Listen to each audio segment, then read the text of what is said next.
Hi ಸ್ನೇಹಿತರೆ, ಈ ಮುಂದಿನ 15 ನಿಮಿಷ ನೀವು ನನಗೆ ಕೊಡಿ. ನಾನು ನಿಮಗೆ ಪ್ರಾಮಿಸ್ ಮಾಡ್ತೀನಿ, ಈ ವಿಡಿಯೋದಲ್ಲಿನ ಮಾತುಗಳು 2026 ವರ್ಷವನ್ನ ನೀವು ಹೇಗೆ ಸಕ್ಸಸ್ಫುಲ್ ಆಗಿ ಮಾಡ್ಕೋಬಹುದು ಅನ್ನೋದನ್ನ ನೀವು ಕಲಿತೀರಿ. ಟೀಚರ್ಸು, ಸ್ಟೂಡೆಂಟ್ಸು, ಬಿಸ್ನೆಸ್ ಮೆನ್ಗಳು ಯಾರೇ ಆಗಿದ್ರು ಕೂಡ, ಯಾರು ಏನು ಮಾಡಿಲ್ವೋ ಅವರು ಈ ಒಂದು ವರ್ಷವನ್ನ ಬ್ರೇಕ್ ಥ್ರೂ ವರ್ಷವಾಗಿ ಕನ್ವರ್ಟ್ ಮಾಡ್ಕೋಬಹುದು. ಅದ್ ಹೇಗೆ ಅಂತೀರಾ? ಇವತ್ತು ನಾನು ನಿಮ್ಗೆ ಮೋಟಿವೇಶನಲ್ ಕ್ಲಾಸ್ ತಗೋತಿಲ್ಲ. ನಾನು ಹೇಳ್ತಾ ಇರೋದು 120 ವರ್ಷ ಹಳೆಯದಾದ ಒಂದು ಕ್ಲಾಸಿಕ್ ಬುಕ್ನಲ್ಲಿ ಇರುವಂತಹ ಕೆಲವು ಅಂಶಗಳನ್ನ ಎಷ್ಟು ದಿನ ಅಂತ ಹೀಗೆ ಇರೋಣ. ಈ ವರ್ಷನಾದ್ರೂ ಏನಾದ್ರೂ ಮಾಡ್ಬೇಕಲ್ವಾ? ಏನಾದ್ರೂ ಮಾಡ್ಬೇಕು ಅನ್ನೋರು ಮುಂದೆ ನೋಡಿ. ಬನ್ನಿ, ಎಂದಿನಂತೆ ವಿಡಿಯೋ ಶುರು ಮಾಡೋಣ. ಈ ಬುಕ್ಕಲ್ಲಿರುವಂತಹ 7 ಅಂಶಗಳಿಂದ ನೀವು ಬ್ರೈನ್ ವಾಶ್ ಮಾಡ್ಕೊಂಡು ಇದನ್ನೆಲ್ಲಾದ್ರೂ ಅಡಾಪ್ಟ್ ಮಾಡ್ಕೊಂಡ್ರೆ ಸಕ್ಸಸ್ ನಿಮ್ಮನ್ನ ಹುಡ್ಕೊಂಡು ಬರುತ್ತೆ. ಹೇಗೆ ಅಂತೀರಾ? ಬನ್ನಿ, ಒಂದು ಕಥೆಯ ಮೂಲಕ ಹೇಳ್ತೇನೆ. ಯಾಕಂದ್ರೆ ಕಥೆಗಳೇ ದೀರ್ಘ ಸಮಯದವರೆಗೆ ನೆನಪಲ್ಲಿ ಇಟ್ಕೊಳಕ್ ಸಾಧ್ಯ. ಕರ್ಣ ಅಂತ ಹೆಸರಿನ ಒಬ್ಬ ಹುಡುಗ ಇದ್ದ. ಅವನಿಗೆ ಯಾರೂ ಇರ್ಲಿಲ್ಲ. ಮತ್ತೆ ಕೆಲವು ಕಾರಣಗಳಿಂದ ಅವನು ಕಾಡೊಳಗೆ ಹೋಗಿ ವಾಸ ಮಾಡ್ಬೇಕು ಅಂತ ನಿರ್ಧಾರ ಮಾಡ್ತ. ಆ ಕಾಡೊಳಗೆ ದೊಡ್ಡ ದೊಡ್ಡ ಮರಗಳು, ದೊಡ್ಡ ದೊಡ್ಡ ಬೆಟ್ಟಗಳು, ಮತ್ತೆ ದೊಡ್ಡ ದೊಡ್ಡ ಗುಹೆಗಳು ಕೂಡ ಇದ್ವು. ಆ ಗುಹೆಗಳಲ್ಲಿ ಹೋಗಿ ವಾಸ ಮಾಡೋದಕ್ಕೆ ಶುರು ಮಾಡ್ದ. ಕರ್ಣ ಹೇಳ್ಕೊಳ್ಳುವಂತಹ ಬುದ್ಧಿವಂತನೂ ಅಲ್ಲ, ಹಾಗೆ ಶಕ್ತಿವಂತನೂ ಅಲ್ಲ. ಆದ್ರೆ ಅವನ ಹತ್ರ ಉತ್ತಮವಾದ 2 ಅಂಶಗಳಿದ್ವು. ಒಂದು ಡಿಸಿಪ್ಲಿನ್ಡ್ ಮೈಂಡು, ಮತ್ತೆ ಪವರ್ಫುಲ್ ಕ್ಯಾರೆಕ್ಟರ್. ಅವನ ಕ್ಯಾರೆಕ್ಟರ್ ಹೇಗಿತ್ತಪ್ಪ ಅಂದ್ರೆ, ಅವನನ್ನ ಎಲ್ಲರೂ ಇಷ್ಟಪಡ್ತಾ ಇದ್ರು. ಕಾಡಿನಲ್ಲಿರುವ ಎಲ್ಲಾ ಪ್ರಾಣಿಗಳು ಅವನನ್ನ ಸ್ನೇಹಿತನನ್ನಾಗಿ ಮಾಡ್ಕೊಂಡಿದ್ವು. ಹೇಗೆ ಅಂದ್ರೆ, ಹುಷಾರ್ ತಪ್ಪಿರೋ ಜಿಂಕೆಗಳನ್ನ ನೋಡ್ಕೊಳ್ತಾ, ಹಾಗೆ ಆನೆಗಳಿಗೆ ನೀರೆಲ್ಲಿದೆ, ನೀರಿನ ಮೂಲವನ್ನ ತಿಳಿಸ್ತಾ, ಹೀಗೆ ಎಲ್ಲಾ ರೀತಿಯಲ್ಲೂ ಎಲ್ಲಾ ಪ್ರಾಣಿಗಳಿಗೂ ಒಂದಲ್ಲ ಒಂದು ಸಹಾಯ ಮಾಡ್ತಾ ಎಲ್ಲಾ ಪ್ರಾಣಿಗಳಿಗೆ ಇವನು ಫೇವ್ರೇಟ್ ಆಗಿರ್ತಾನೆ. ಕೆಲವೊಮ್ಮೆ ಅವನ ತಲೆಯಲ್ಲಿ ಒಂದು ಯೋಚನೆ ಕಾಡ್ತಾ ಇತ್ತು, ಕಾಡಲ್ಲಿದ್ದೀನಿ, ಕಾಡಿನ ಪ್ರಾಣಿಗಳಿಂದ ನನಗೇನಾದ್ರೂ ತೊಂದರೆ ಆಗ್ಬೋದು ಅಂತ. ಆದ್ರೆ ಅವನಲ್ಲಿ ಒಂದು ನಂಬಿಕೆ ಇತ್ತು, ನಾನು ಮನಸ್ಸಲ್ಲಿ ಏನ್ ಅನ್ಕೋತೀನೋ ಅದು ನನ್ನ ಜೊತೆಗೆ ಹಾಗೆ ಆಗುತ್ತೆ ಅಂತ. ಹಾಗಾಗಿ ಅವನು ಕಾಡಿನ ಪ್ರಾಣಿಗಳಲ್ಲೆಲ್ಲ ನನ್ನ ಸ್ನೇಹಿತರು, ಅವರಿಂದ ನನಗೆ ಏನು ಆಗಲ್ಲ ಅಂತ ಹೇಳಿ ಪ್ರತಿ ದಿನ ಅದನ್ನ ನೆನಪಿಸ್ತಾ ಇದ್ದ. ಎಲ್ಲಾ ಪ್ರಾಣಿಗಳು ನನ್ನ ಸ್ನೇಹಿತರು, ನಾನು ಅವಕ್ಕೆ ಒಳ್ಳೇದ್ ಮಾಡಿದ್ರೆ ಒಂದಲ್ಲ ಒಂದಿನ ಅವು ನನಗೆ ಒಳ್ಳೇದ್ ಮಾಡ್ತವೆ ಅನ್ನೋ ಅವನ ಒಂದು ಈ ಯೋಚನೆ ಅವನಿಗೆ ಯಾವತ್ತು ಬಲವಾಗಿತ್ತು. ಹಾಗಾಗಿ ಮನುಷ್ಯರಿಂದ ದೂರ ಇರೋ ಪ್ರಾಣಿಗಳು ಕೂಡ ಅವನನ್ನ ಸ್ನೇಹಿತನನ್ನಾಗಿ ಅನ್ಕೊಂಡಿದ್ವು. ಹೀಗೆ ಅವನ ಜೀವನ ಸಾಗ್ತಾ ಇರುತ್ತೆ. ಒಮ್ಮೆ ಅವನಿಗೆ ಮಾವಿನ ಹಣ್ಣು ತಿನ್ಬೇಕು ಅಂತ ಅನ್ಸುತ್ತೆ. ಆದ್ರೆ ಹತ್ರ ಇಲ್ಲದೆ ಇರೋ ಕಾರಣ ಒಂದು ಪಕ್ಷಿ ಅವನಿಗೆ ಸಹಾಯ ಮಾಡುತ್ತೆ. ಇಲ್ಲಿಂದ 3-4 ಕಿಲೋಮೀಟರ್ ನಡ್ಕೊಂಡು ಹೋದ್ರೆ ಅಲ್ಲೊಂದು ಮಾವಿನ ತೋಟ ಇದೆ, ನಿನ್ನಲ್ಲಿ ಹಣ್ಣುಗಳನ್ನ ತಿನ್ಬಹುದು ಅಂತ ಆ ಪಕ್ಷಿ ಹೇಳುತ್ತೆ. ಅದೇ ರೀತಿ ಕೂಡ ಅವನು ಸಾಕ್ತಾನೆ.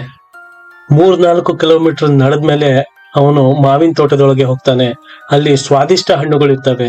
ಆ ಸ್ವಾದಿಷ್ಟ ಹಣ್ಣುಗಳನ್ನ ತಿಂತಾನೆ. ಹಾಗೆ ತಾನಿರೋ ಪ್ಲೇಸ್ಗೆ ತಗೊಂಡೋಗೋಣ ಅಂತ ಹೇಳಿ ಕೆಲವು ಹಣ್ಣುಗಳನ್ನು ತಗೋತಾನೆ. ಅವನು ಮಾವಿನ ಹಣ್ಣುಗಳನ್ನೆಲ್ಲ ತಗೊಂಡು ತಾನಿರೋ ಪ್ಲೇಸ್ಗೆ ಹೋಗ್ಬೇಕಾದ್ರೆ ಕಾಲು ಎಡವಿ ಬಿದ್ದ್ಬಿಡ್ತಾನೆ. ಆ ಹಣ್ಣುಗಳೆಲ್ಲ ನದಿ ಒಳಗೆ ಬೀಳ್ತವೆ. ಇವನು ಕೂಡ ನದಿ ಒಳಗೆ ಬೀಳ್ತಾನೆ. ಹೇಗೋ ತಪ್ಪಿಸ್ಕೊಂಡು ಇವನು ಬಚಾವಾಗ್ತಾನೆ. ಆದ್ರೆ ಹಣ್ಣುಗಳು ಒಂದು ಕೂಡ ಇವನಿಗೆ ಸಿಗೋದಿಲ್ಲ. ಹೀಗಾಗಿದ್ದನ್ನ ನೋಡಿ ಅವನ ಮನಸ್ಸಲ್ಲಿ ಒಂದು ನೆಗೆಟಿವಿಟಿ ಬೆಳೆಯುತ್ತೆ. ನನ್ಗೆ ಯಾಕೆ ಹೀಗಾಗುತ್ತೆ? ಇಷ್ಟು ಕಷ್ಟಪಟ್ಟು ಬಂದು ಇಲ್ಲಿ ಮಾವಿನ ಹಣ್ಣನ್ನ ತಗೊಂಡೋಗ್ಬೇಕಾದ್ರೆ ಎಡವು ಬಿದ್ದಿ ಹೀಗೆಲ್ಲ ಆಯ್ತಲ್ಲ, ನನ್ನ ಕರ್ಮನೇ ಅಂತದ್ದು ಅಂತ ಅನ್ಕೋತಾನೆ. ನಾವನ್ನು ಹಾಗೆ ಅವನು ಅನ್ಕೋತಾನೆ. ಆದ್ರೆ ಸ್ವಲ್ಪ ಸಮಯದ ಆದ್ಮೇಲೆ ಅವನು ತನ್ನ ತಪ್ಪನ್ನ ತಿದ್ಕೋತಾನೆ. ನಾನೇ ಸರಿಯಾಗಿ ಕಾಲಿಟ್ಟಿದ್ರೆ ಇದೆಲ್ಲ ಆಗ್ತಿತ್ತ, ನಾನ್ ಇನ್ ಮುಂದೆ ಸರಿಯಾಗಿರ್ಬೇಕು ಅಂತ ಹೇಳಿ ಅನ್ಕೊಂಡು ತನ್ನ ದಾರಿಯೆಡೆಗೆ ಸಾಕ್ತಾನೆ. ನಾನಿರೋ ಪ್ಲೇಸ್ ಗುಹೆ ಕಡೆಗೆ ಹೋಗ್ತಾನೆ. ಆ ಗುಹೆ ಹತ್ರ ಅವನು ತಲುಪ್ತಿದ್ದಂಗೆ ಅವನಿಗೆ ಒಂದು ವಿಚಿತ್ರ ಅನುಭವ ಆಗುತ್ತೆ. ಅವನ 6 ಸೆನ್ಸ್ ಆಕ್ಟಿವ್ ಆಗುತ್ತೆ. ಉಸಿರಾಟ ಜೋರಾಗಿರುತ್ತೆ. ಆ ಗುಹೆ ಒಳಗೆ ತನ್ನ ಕಣ್ಗಳನ್ನ ತೆರೆದು ನೋಡ್ತಾನೆ. ಗುಹೆ ಒಳಗೆ ಏನೋ ಇದೆ, ಖತರ್ನಾಕ್ ಇದೆ ಅನ್ಕೋತಾನೆ. ಹಾಗಾಗಿ ಧೈರ್ಯ ಮಾಡ್ಕೊಂಡು ಕಿರ್ಚಿ ಕೇಳ್ತಾನೆ, ಯಾರಿದ್ದೀರ ಒಳಗೆ, ಹೊರಗ್ ಬನ್ನಿ ಅಂತ. ಆದ್ರೆ ಸ್ವಲ್ಪ ಹೊತ್ತು ಯಾವುದೇ ಶಬ್ದ ಬರೋದಿಲ್ಲ. ಇನ್ನೂ 2 ನಿಮಿಷಗಳಾದ್ಮೇಲೆ ಮತ್ತೆ ಕರೀತಾನೆ. ಆಗ ಒಂದು ಕರ್ಕಶವಾದ ಭಯವನ್ನ ಹುಟ್ಟಿಸುವ ಧ್ವನಿ ಹೇಳುತ್ತೆ, ನಾನು ಆನೆಗಳ ಮೂಳೆಯನ್ನು ಮುರಿಯುವವನು, ಯಾರೇ ಬರಲಿ ಅವನನ್ನ ಮಣ್ಣು ಮುಕ್ಕಿಸುವವನು ನಾನು, ಬಾ ಒಳಗೆ ಅಂತ ಒಂದು ಶಬ್ದ ಬರುತ್ತೆ. ಇದನ್ನು ಕೇಳಿದ ಕರ್ಣ ಸ್ವಲ್ಪ ಭಯ ಬೀಳ್ತಾನೆ. ಭಯದಲ್ಲಿ ಇರ್ಬೇಕಾದ್ರೆ ಅಲ್ಲಿ ಒಂದು ದೊಡ್ಡ ನರಿ ಬರುತ್ತೆ. ನರಿ ಕರ್ಣನನ್ನ ಕೇಳುತ್ತೆ ಏನಾಯ್ತು ಅಂತ. ಆಗ ಆಗಿದ್ದೆಲ್ಲವನ್ನ ಹೇಳ್ತಾನೆ. ಆ ನರಿ ಕೂಡ ಗುಹೆ ಮುಂದೆ ಹೋಗಿ ನಿಂತ್ಕೊಳ್ಳುತ್ತೆ. ಯಾರು? ನಾನು ನರಿ ಬಂದಿರೋದು, ಬಾ ಹೊರಗೆ ಅಂತ ಕರೆಯುತ್ತೆ. ಆದ್ರೆ ಸೇಮ್ ಶಬ್ದ, ನಾನು ನರಿಯನ್ನೇ ತಿನ್ನುವವನು, ನೀನೇ ಬಾ ಒಳಗೆ, ಗೊತ್ತಾಗತ್ತೆ ಅಂತ ಕಿರ್ಚುತ್ತೆ.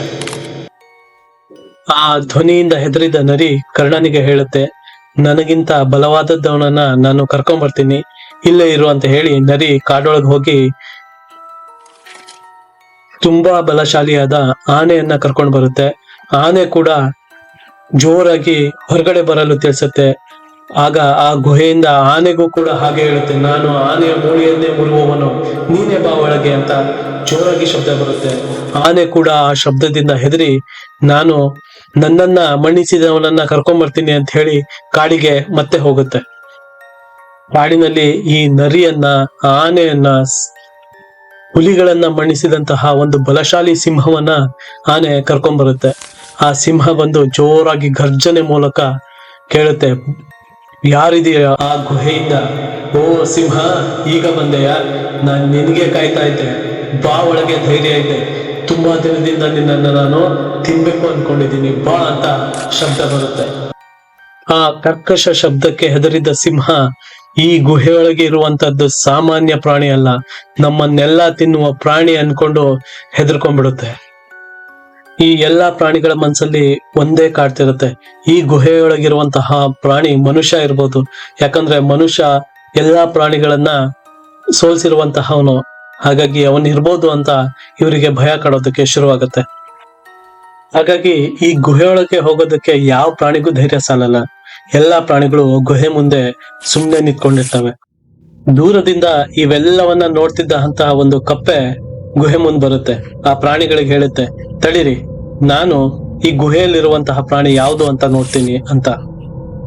ಹೀಗೆ ಹೇಳಿದ ತಕ್ಷಣ ಎಲ್ಲಾ ಪ್ರಾಣಿಗಳು ಕರ್ಣ ಆಶ್ಚರ್ಯಚಕಿತರಾಗ್ತಾರೆ. ಯಾಕಂದ್ರೆ ಒಂದು ಕಪ್ಪೆ ಏನ್ ಮಾಡಬಲ್ಲದು ಅಂತ. ಆದ್ರೆ ಈ ಕಪ್ಪೆ ಇರುತ್ತಲ್ಲ, ಸ್ವಾಂತ ಮನಸ್ಸಿನ ಕಪ್ಪೆ ಆಗಿರುತ್ತೆ. ತನ್ನ ಮೈಂಡ್ ಅನ್ನ ತನ್ನ ಕಂಟ್ರೋಲ್ ಅಲ್ಲಿ ಇಟ್ಕೊಂಡಿರುತ್ತೆ. ಯಾವುದೇ ಭಯ ಇರೋದಿಲ್ಲ ಈ ಕಪ್ಪೆಗೆ. ಸ್ನೇಹಿತರೆ, ಇಲ್ಲಿವರೆಗೂ ನಡೆದಂತಹ ಈ ಒಂದು ಕಥೆಯಲ್ಲಿ ಈ ಎಲ್ಲಾ ಪ್ರಾಣಿಗಳ ತಲೆಯಲ್ಲಿ ಒಂದು ಸಾಮಾನ್ಯ ಅಂಶ ಬಂದಿರುತ್ತೆ. ಆ ಸಾಮಾನ್ಯ ಅಂಶವೇ ಈ ಎಲ್ಲಾ ದಿಗ್ಗಜ ಪ್ರಾಣಿಗಳನ್ನ ಸೋಲ್ಸಿರುತ್ತೆ. ಅದೇನಪ್ಪಾ ಅಂದ್ರೆ ಈ ಪ್ರಾಣಿಗಳ ಯೋಚನೆ, ಥಾಟ್ಸ್. ಈ ಯೋಚನೆಗಳನ್ನೇ ಈ ಬುಕ್ ಅಲ್ಲಿ ಬರ್ದಿರೋದು. ಕೆಲವೊಮ್ಮೆ ನಮ್ಮ ಯೋಚನೆಗಳು ಹೇಗಿರ್ತಾವಪ್ಪ ಅಂದ್ರೆ, ನಾವು ಸ್ಟಾರ್ಟ್ ಮಾಡೋದಕ್ಕಿಂತ ಮೊದಲೇ ಅವು ನಮ್ಮನ್ನ ಸೋಲ್ಸಿರುತ್ತೆ. ಈ ಒಂದು ಕಪ್ಪೆ ಗುಹೆಯೊಳಗಿರುವ ಪ್ರಾಣಿ ಯಾವ್ದೆಂದು ಇಮ್ಯಾಜಿನೇಷನ್ ಕೂಡ ಮಾಡ್ಕೊಳೋದಿಲ್ಲ, ಹಾಗೆ ಪ್ಯಾನಿಕ್ ಕೂಡ ಆಗಲ್ಲ. ಸೀದಾ ಗುಹೆ ಮುಂದೆ ಹೋಗಿ, ಯಾರು ನೀನು ಹೊರಗ್ ಬಾ, ಇಲ್ಲ ಅಂದ್ರೆ ನಾ ಎಲ್ಲಾ ಪ್ರಾಣಿಗಳು ಸೇರಿ ನಿನ್ನನ್ನ ಕೊಲ್ತೀವಿ ಅಂತ ಜೋರಾಗಿ ಹೇಳುತ್ತೆ. ಒಳಗಿಂದ ಮತ್ತೆ ಅದೇ ಧ್ವನಿ, ನೀವೆಲ್ಲರೂ ಒಳಗ್ ಬಂದ್ರೆ ನಾನೇ ನಿಮ್ಮನ್ನೆಲ್ಲ ಕೊಂದಾಕ್ಬಿಡ್ತೀನಿ ಅಂತ ಹೇಳುತ್ತೆ. ಆದ್ರೂ ಕಪ್ಪೆ, ಈಗ ನೀನ್ ಹೊರಗ್ ಬರ್ತೀಯೋ ಇಲ್ಲ ನಾವೆಲ್ಲ ಒಳಗ್ ಬರ್ಲೋ ಅಂತ ಹೇಳಿದ ತಕ್ಷಣ ಆ ಒಳಗಿನಿಂದ ಧ್ವನಿ ಸ್ವಲ್ಪ ಕಾಮ್ ಆಗುತ್ತೆ. ನಿಧಾನಕ್ಕೆ ಒಂದು ನೆರಳು ಬರುತ್ತೆ. ನೆರಳು ದೊಡ್ಡದಾಗಿರುತ್ತೆ. ಆದ್ರೆ ಆ ಪ್ರಾಣಿ ಬರ್ತಾ ಇದ್ದಂಗೆ ಎಲ್ಲರಿಗೂ ಶಾಕ್ ಆಗುತ್ತೆ. ಯಾಕಂದ್ರೆ ಒಳಗಿದ್ದು ಒಂದು ಚಿಕ್ಕ ಇಲಿ. ಈ ಚಿಕ್ಕ ಎಲಿಯ ಧ್ವನಿ ಹೇಗೆ ಅಷ್ಟು ಜೋರಾಗಿ ಕೇಳುತ್ತೆ ಅಂತ ನಾವ್ ಯೋಚನೆ ಮಾಡಿದ್ರೆ, ಆ ಗುಹೆಯ ರಚನೆನೇ ಆಗಿರುತ್ತೆ. ಏನೇ ಚಿಕ್ಕದಾಗಿ ಹೇಳಿದ್ರು ದೊಡ್ಡದಾಗಿ ಕರ್ಕಶವಾಗಿ ಕೇಳುತ್ತೆ. ಯಾವಾಗ ಇಲ್ಲಿ ಹೊರಗ್ ಬರುತ್ತೋ ಆಗ ಎಲ್ಲಾ ಪ್ರಾಣಿಗಳು ಈ ಗುಹೆಯಲ್ಲಿ ಯಾವ ಖತರ್ನಾಕ್ ಪ್ರಾಣಿಗಳು ಇಲ್ಲ ಅಂತ ಅನ್ಕೋತವೆ. ಆದ್ರೆ ಖತರ್ನಾಕ್ ಇದ್ದಿದ್ದು ಆ ಪ್ರಾಣಿಗಳ ತಲೆಯಲ್ಲಿ ಅದರ ಯೋಚನೆಗಳು. ಇಲ್ಲಿ ಪಾಪ ಸಾಧು ಪ್ರಾಣಿ ಆಗಿರುತ್ತೆ. ಹೊರಗಡೆ ವಾತಾವರಣ ಸರಿ ಇಲ್ಲದ ಕಾರಣ ನಾನು ಇಲ್ಲಿ ಬಂದು ವಾಸ ಮಾಡ್ಬೇಕಾಯ್ತು ಅಂತ ಕರ್ಣನೆದುರಿಗೆ ಹೇಳ್ಕೊಳ್ಳುತ್ತೆ. ನಾವೆಲ್ಲರೂ ಅನ್ಕೋತೀವಿ, ಈ ವರ್ಷ ನಾನು ಒಂದು ಒಳ್ಳೆ ಗೌರ್ಮೆಂಟ್ ನೌಕರಿ ತಗೋಬೇಕು, ಕಂಟೆಂಟ್ ಕ್ರಿಯೇಟರ್ ಆಗಬೇಕು, ಒಂದು ಹೊಸ ಹವ್ಯಾಸ ಬೆಳೆಸ್ಕೋಬೇಕು, ಒಂದು ಬಿಸ್ನೆಸ್ ಅನ್ನ ಶುರು ಮಾಡ್ಬೇಕು, ನಾನು ವೆಯ್ಟ್ ಲಾಸ್ ಮಾಡ್ಬೇಕು, ಈ ವರ್ಷ ಎಕ್ಸಾಮ್ಸ್ ಚೆನ್ನಾಗಿ ಮಾಡ್ಬೇಕು, ಹೀಗೆಲ್ಲ ಅನ್ಕೋತೀವಿ. ಆದ್ರೆ ಇದು ಯಾವುದು ಆಗಲ್ಲ. ಎಲ್ಲಿವರೆಗೂ ನಮ್ಮಲ್ಲಿ ನೆಗೆಟಿವಿಟಿ ಇರುತ್ತೋ ಅಲ್ಲಿವರೆಗೂ ಇದು ಯಾವುದು ಸಾಧ್ಯನೂ ಆಗೋದಿಲ್ಲ. ಹಾಗಾಗಿ ಸ್ನೇಹಿತರೆ, ಈ ಬುಕ್ ಅಲ್ಲಿ 7 ಥಾಟ್ಸ್ ಗಳ ಬಗ್ಗೆ ಹೇಳಿದ್ದಾರೆ. ಚಾಪ್ಟರ್ 1, ನಿಮ್ಮ ಥಾಟ್ಸ್ ನಿಮ್ಮ ಕ್ಯಾರೆಕ್ಟರ್ ನ ಕ್ರಿಯೇಟ್ ಮಾಡುತ್ತೆ. ಅದು ಒಳ್ಳೇದಾಗಿರ್ಬೋದು ಅಥವಾ ಕೆಟ್ಟದಾಗಿರ್ಬೋದು. ಹೇಗೆ ಕರ್ಣ ಎಲ್ಲಾ ಪ್ರಾಣಿಗಳ ಜೊತೆಗೆ ತನ್ನ ಒಳ್ಳೆಯ ಕ್ಯಾರೆಕ್ಟರ್ ಇಂದ ಸ್ನೇಹಿತ್ವವನ್ನು ಬೆಳೆಸ್ಕೊತಾನೆ ಹಾಗೆ. ಚಾಪ್ಟರ್ 2, ನಿಮ್ಮ ಥಾಟ್ಸ್ ನಿಮ್ಮ ಸರ್ಕಮ್ಸ್ಟೆನ್ಸಸ್ ಅನ್ನ ಕ್ರಿಯೇಟ್ ಮಾಡುತ್ತೆ. ಹೇಗೆ ಅಂದ್ರೆ ಕರ್ಣ ಮಾವಿನ ಹಣ್ಣು ತಗೊಂಡ್ ಬರ್ಬೇಕಾದ್ರೆ ಜಾರ್ ಬೀಳ್ತಾನೆ. ಅದು ಅವನಲ್ಲಿ ನೆಗೆಟಿವಿಟಿ ಫಸ್ಟ್ ಮೂಡ್ಸಿದ್ರು ಕೂಡ ಆಮೇಲೆ ಅವನು ತನ್ನನ್ನ ತಾನು ಕರೆಕ್ಟ್ ಮಾಡ್ಕೊಂಡು ಪಾಸಿಟಿವ್ ಕಡೆ ಹೋಗ್ತಾನೆ. ಹಾಗೆ ಚಾಪ್ಟರ್ 3 ನಿಮ್ಮ ಥಾಟ್ಸ್ ಗಳು ನಿಮ್ಮ ಹೆಲ್ತ್ ಅನ್ನ ಡಿಸೈಡ್ ಮಾಡುತ್ತೆ. ಯಾವಾಗ ಕರ್ಣ ತನ್ನಿಂದಾನೇ ಹೀಗಾಗಿದ್ದು ಅಂತ ನೆಗೆಟಿವ್ ಆಗಿ ಥಿಂಕ್ ಮಾಡಿದ್ನೋ ಆಗ ಅವನ ಉಸಿರಾಟ ಜೋರಾಗ್ತಾ ಹೋಯ್ತು, ತಲೆನೋವು ಕೂಡ ಬಂತು. ಹಾಗೆ ನಮ್ಮ ಹೆಲ್ತ್ ಗೆ ಎಫೆಕ್ಟ್ ಆಗುತ್ತೆ. ಚಾಪ್ಟರ್ 4 ನಿಮ್ಮ ಥಾಟ್ಸ್ ನಿಮ್ಮ ಪರ್ಪಸ್ ಅನ್ನ ಡಿಸೈಡ್ ಮಾಡುತ್ತೆ. ನರಿ ತನ್ನ ಶಕ್ತಿಯನ್ನ ಅದು ತಿಳ್ಕೊಳ್ಳೇ ಇಲ್ಲ. ಆಮೇಲೆ ಅದಕ್ಕೆ ಸ್ಟ್ರಾಂಗ್ ಪರ್ಪಸ್ ಇರ್ಲಿಲ್ಲ, ಕರ್ಣನನ್ನ ನಾನು ಬಚಾವ್ ಮಾಡ್ಬೇಕು ಅಂತ. ಚಾಪ್ಟರ್ 5 ನಮ್ಮ ಥಾಟ್ಸ್ ಗಳು ನಮ್ಮ ಅಚೀವ್ಮೆಂಟ್ ಗಳನ್ನು ಕೂಡ ಕೆಲವು ಟೈಮ್. ಸಿಂಹ ಈ ಹಿಂದೆ ಯಾವ ಪ್ರಾಣಿಯಿಂದನೂ ಸೋತಿರ್ಲಿಲ್ಲ. ತನ್ನ ಅಚೀವ್ಮೆಂಟ್ ಗಳು ಅಷ್ಟಿದ್ವು, ಆದ್ರೆ ಆ ಗುಹೆ ಹತ್ರ ಬಂದಾಗ ಆ ಧ್ವನಿಗೆ ತನ್ನ ಅಚೀವ್ಮೆಂಟ್ ಗಳನ್ನೆಲ್ಲ ಸಾಯಿಸ್ತು ಸಿಂಹ. ಚಾಪ್ಟರ್ 6 ನಮ್ಮ ಥಾಟ್ಸ್ ಗಳು ನಮ್ಮ ವಿಷನ್ ಅನ್ನ ಅಲೈನ್ ಮಾಡುತ್ತೆ. ಅಂದ್ರೆ ಎಲಿಫೆಂಟ್ಗೆ ತನ್ನ ಬಲದ ಅರಿವಾಗದೆ ಅದು ನೆಗೆಟಿವ್ ಆಗಿ ಯೋಚನೆ ಮಾಡ್ಕೊಂತ ತನ್ನ ಪಾಸಿಟಿವಿಟಿನ ಬಿಡ್ತು. ಹಾಗೆ ಅದರ ವಿಷನ್ ಕೂಡ ಹೋಯ್ತು. Chapter 7 serenity and calmness.